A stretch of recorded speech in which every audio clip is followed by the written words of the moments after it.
What kind of jobs could I get if I could only speak translated broken English with a strong accent? Well, that inspired me to start looking for opportunities to improve my English fluency. Welcome to English Teacher. Today, I'm going to share my story with you, that how I got inspired by Mr. Wang to learn English. One day, I watched an advertisement on TV and saw an expert called Fluent. English Mr. Wang who guaranteed English fluency. He guaranteed that if you were just starting to learn English and took lessons from him for a year, your English would be more fluent than others who'd learned English for 10 years. How amazing is that? I thought. But there was a problem. Fluent English Mr. Wang only offered to teach one-on-one private lessons, but I didn't have the money. By the way, a private lesson at the time was $30 per hour. I wondered what Fluent English Mr. Wang did to get that kind of result. But I didn't call him because I thought he wouldn't tell me anyways. Then I thought, if he can find a way to do it, I can find a way to do it too. So I started by reading books from the library on English fluency. All of the books I intentionally picked were written by native speakers because I thought I should learn from the native. There were lots of words I didn't know, but I looked them up in the dictionary. After I read about 10 books, I summarized all of the strategies into a list of 10.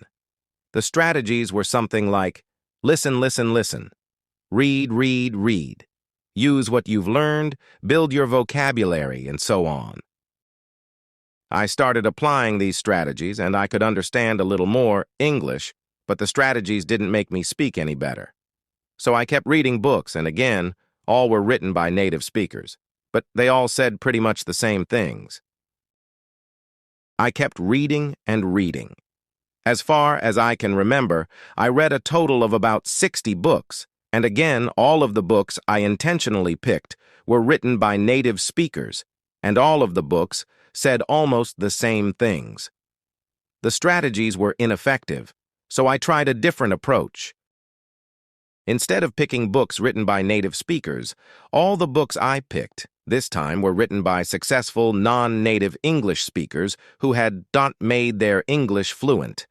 I picked and read about 10 of them. To my surprise, all the books said the same things as the 60 books written by native speakers, except for one thing: repeat what you hear again and again. Repeat what you hear again and again wasn't mentioned in any of the 60 books written by native speakers at all. Out of the list of 60 books written by native speakers, one was very useful. This book wasn't about how to speak fluent English. Instead, it was about How to Become Successful, written by Tony Robbins. I came across that book and wondered for 3 seconds of whether or not to take it. At the last moment, I decided to take it just to take a peek at it in case if there were something useful. To my surprise, it turned out to be a great book on how to set goals and how to become successful.